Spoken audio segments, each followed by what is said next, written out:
In the past couple of months, I've explored several remarkable stories from Portuguese football. From Porto's ongoing civil war to Ruben Amorim's iconic rise, you can check them all out in the playlist I've linked in the pinned comments. But there's one incredible achievement that has been overlooked for way too long.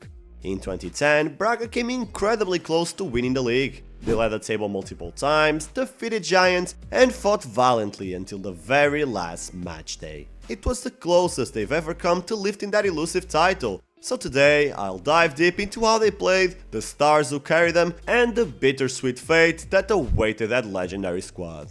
But first, let me give you some context. Braga had participated sporadically in European competitions from the late 60s until the end of the 20th century, but without much success. That would all change after António Salvador took over the club. Braga was reaching a critical point when it came to their finances, and the young aspiring president promised a complete overhaul of the club, from target acquisition to the development of their outdated infrastructure. Surprisingly, Salvador didn't need much time to make a difference. When he took over in 2003, Braga was a mess and in serious danger of getting relegated. In fact, they finished that season just 2 points above relegation. However, just 1 year later, Braga finished in 5th place and made their return to the eagerly anticipated European nights. Some doubters could have called it luck, but that was just the beginning of Braga's ascension to 4th giant status. In the upcoming seasons, Braga would continue improving, sealing a very lucrative partnership with AXA and performing pretty well in Europe. They even won the very last Intertoto Cup.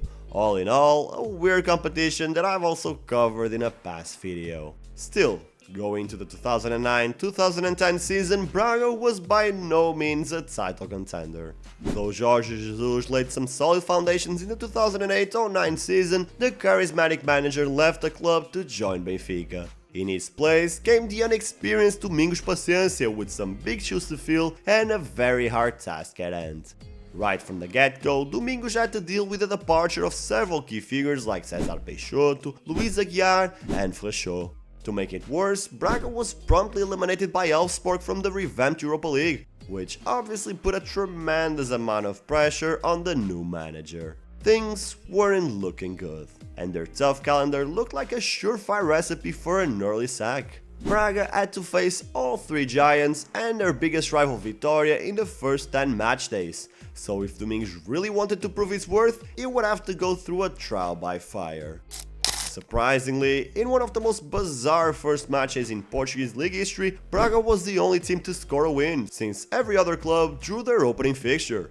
Still, despite achieving an unlikely lead, Braga had to face Sporting away in the next round. To be fair, Sporting wasn't in good shape. Paulo Bento was no longer a consensual figure and the Lions desperately needed a change. But Braga had the merit of smelling blood in the water and playing head-to-head as if they were a team of the same caliber. And in the end, their efforts paid off. Even though Sporting equalized the match, the iconic Mayong scored the winner to keep Braga in pole position in the league. In the next 2 matches, Braga would get 2 more wins before facing Porto in a match where Braga needed at least a draw to keep their lead. Most fans expected them to be extremely defensive throughout the match, but that wasn't really what happened. Sure, Braga remained defensively solid against Porto, but they were also much more efficient than the Dragons. Ironically, it would be a Porto reject, Alain, who got the win for Braga. It was at this exact moment that people started taking Braga seriously. There was quality in that squad. Many players who were seen as flops from the biggest clubs in Portugal came together and formed a cohesive squad that was extremely hard to crack. I'm talking about João Pereira, who was dubbed reckless and too immature to play for Benfica. Evaldo was actually a Porto player in the year they won the Champions League, but since he played such a minor role in the squad, he wasn't even awarded the Champions League winning medal. Midfield maestro Hugo Viana was super hyped as a teenager in Sporting, but after some disappointing tenures abroad, his stock dropped quite a bit. Pretty much a millennial João Felix, but without a millionaire price tag. And finally, the aforementioned Alain. The man was decent in the 2 seasons he spent with Porto, but due to the fierce competition he had in his position, he could never impose himself. Braga would maintain their invincibility in the next 3 rounds, but looming on the horizon was a deadly match against Benfica. Braga had beaten Porto, they had beaten Sporting, but could they even stop a revamped giant who was casually scoring 6 to 8 goals per match? Well, not only did Braga stop Benfica, but they handed them their first loss in the championship. In a fiery matchup with 2 red cards, Braga outplayed Benfica and came out of the first third of the season as undisputed leaders. Following a season where Nacional and Leixões spent a while on top, now Braga emerged as the new breakout team. But unlike the other two, people felt that despite the odds still being firmly stacked against them, there was still a chance Braga could win the league. But then came the derby. Perhaps the fiercest rival in Portugal, Vitória welcomed Braga to their stadium with a clear intent of spoiling their title aspirations, and in the end, they achieved just that. Just 1 week later, Braga saw their 3-point advantage dissipate, and in the next few matches, the Arsenalistas dove deep into a slump, losing several points against teams they had the obligation to beat. Luckily, Benfica also lost some points and failed to reach the top of the table. However, it became clear that despite being way above their usual level, Braga would have to show more consistency if they wanted to realistically win the league. Unfortunately for them, Benfica was bulldozing past everyone in Jorge Jesus' first season in charge. The lethal partnerships of Aimar, Cardoso and Saviola, plus the rock-solid duo of Luizão and David Luiz looked unshakable. In fact, now that I think about it, this Benfica deserves a dedicated video. I mean, no matter what, this team will always go down as one of the strongest title contenders of the 21st century. Regardless, I don't want to paint the wrong picture in your head. Sure, this Braga was an underdog, but they weren't weak, much less lucky to be fighting for the league title.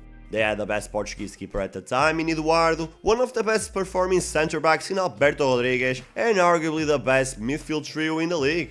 Vandinho played that Makalele role with 2 different but equally creative players in front of him, Hugo Viana and Márcio Mossoró. While their attacking options were not at the same level as Benfica's and Porto's, Braga had the benefit of having equally capable options on the bench that prolonged their title push. Braga had 3 impressive strikers in Mayong, the always pacey Mateus, and following the winter transfer window, they could also count on the returning Luis Aguiar. Not everything was perfect though. Braga lost João Pereira to Sporting in January and failed to adequately replace him. Furthermore, Braga lost 2 key players due to an alleged fight with Benfica's assistant manager and Oscar Cardoso. Vandinho was ruled out until the end of the season, while Mossoró was suspended until the end of February. Though fate would have it that he would suffer a devastating injury shortly after his return and miss the rest of the campaign. Misfortunes happen in life and in football as well, but to this day, many Braga fans are still mad that the suspensions were handed out just after the closure of the winter transfer market. At first sight, it looks like a blatant attempt from the federation to compromise Braga's title aspirations by not letting them find replacements. Now, Braga wasn't so well-rounded anymore, and despite keeping their shit together until the 20th matchday, when they fell big time. Even though Porto also had to deal with Hulk's suspension, it was never going to be an easy task to put them away, especially when they were missing their creative outlet and their defensive rock. But 5-1, that was completely demoralizing. Not only was Braga humiliated, but they also lost the lead. Just 4 match days later, Braga went from leaders to 6 points behind Benfica following a loss at home against the Eagles. Even though they kept themselves in the race, the belief and the intricate play that Domingos got us accustomed to was no longer there. They had to go from Mossoró to Andrés Madrid, João Pereira to Filipe Oliveira, and their star striker Mayong lost his good form as the season progressed. Benfica had everything in their power to seal the title race in their biggest rival stadium, but Porto just wouldn't let them. And so, despite the clear notion that Braga was dragging itself by the end of the season, they will always be able to say that they fought for the title until the last matchday. Ironically, they didn't even do their part to spoil Benfica's party. They drew against Nacional and ended up 5 points behind the eventual winners. Those who follow the 2009-010 season will always remember how strong this Braga side really was. They weren't as expensive as Jorge Jesus Braga, but they compensated with a much more cohesive defensive strategy and their effectiveness launching counterattacks. It was the closest Braga had ever been to winning the league, and it's pretty clear that they would have likely won it if they didn't lose key players, and obviously if they didn't have to compete against perhaps the strongest Benfica of the 21st century. But now the question stands. What happened to these players? How come they didn't become star players across the best clubs in Portugal, let alone in Europe? Well, first of all, due to their age. This Braga side wasn't necessarily young. Their best players were in their early 30s and the youngest stars were already 26. Secondly, the ones that did get a big move made some terrible decisions. Eduardo, the starting goalkeeper for Portugal in the 2010 World Cup, left the club for Genoa only to return to Portugal to join Benfica 1 year later. However, Jorge Jesus preferred to deploy Artur Moraes over Eduardo, and that season playing second fiddle basically destroyed his career. But hey, still a European champion. Evaldo and Rodrigues left for Sporting, but they did so in arguably the worst period in the club's history. To make matters even worse, Rodrigues was expected to be the star in Sporting's offense, but he ended up as a huge flop. Then were the ones that missed their cue. Mossoró and Hugo Viana could have left straight away while they were still relatively young, but they chose to stay and play pivotal roles in their run to a Europa League final. It's commendable, and I'm positive the club couldn't have done it without them, but at the same time, there wasn't really a better time to depart. Lastly, the brain behind the operation, Domingos Paciência. Now, I can't really blame him for exiting when he did, and I honestly believe he shows the perfect timing. He picked up a Sporting side that was in complete shambles. If he managed to turn them around, or at least make them competitive, his stock would have risen even higher. But he couldn't even last the full season in charge.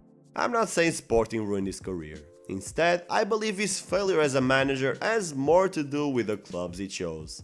Just 1 year after getting sacked by Sporting, Domingos picked up Deportivo in the middle of a relegation scrap and only managed to sink them even deeper into the abyss. In 13-14, Domingos took over a desperate Kayserispor in the middle of the season and practically sealed their relegation before leaving without even completing the season. At that point, it was a joke. He would find a few more jobs in modest sides without any success, and since 2018, Domingos hasn't coached a single team. Not all stories have a happy ending, am I right? Braga has never come as close to winning the league ever again, nor have they repeated their runners-up finish. But at least this team will always go down in history as one of the best sides that couldn't win the title, plus the first Braga side to qualify for the Champions League. And besides, this strong Braga campaign changed the public's perception of the club. Despite their clear improvements throughout the 2000s, Portuguese fans couldn't see Braga as anything more than the fourth best team. But from that point on, that paradigm has changed. It is never far-fetched to believe that Braga can at least get a podium finish, and year after year, I see the club inching closer and closer to the Giants. Sure, there are still many things to improve, but you never know when Braga could catch the three Giants completely off guard, and this time, who knows, maybe they'll actually go all the way. And that is it for the video. Please leave a like and subscribe to Throne FC. You'll find many other videos about Portuguese football to binge and share your own takes in the comment section. At the end of the day, these little documentary videos have my own opinions and views. So if you don't agree, go ahead and start a discussion in the comments. Or you could just say that I don't know shit about football and feel equally good about yourself. Either way, thanks for watching till the end, I appreciate you, and I will see you in the comments.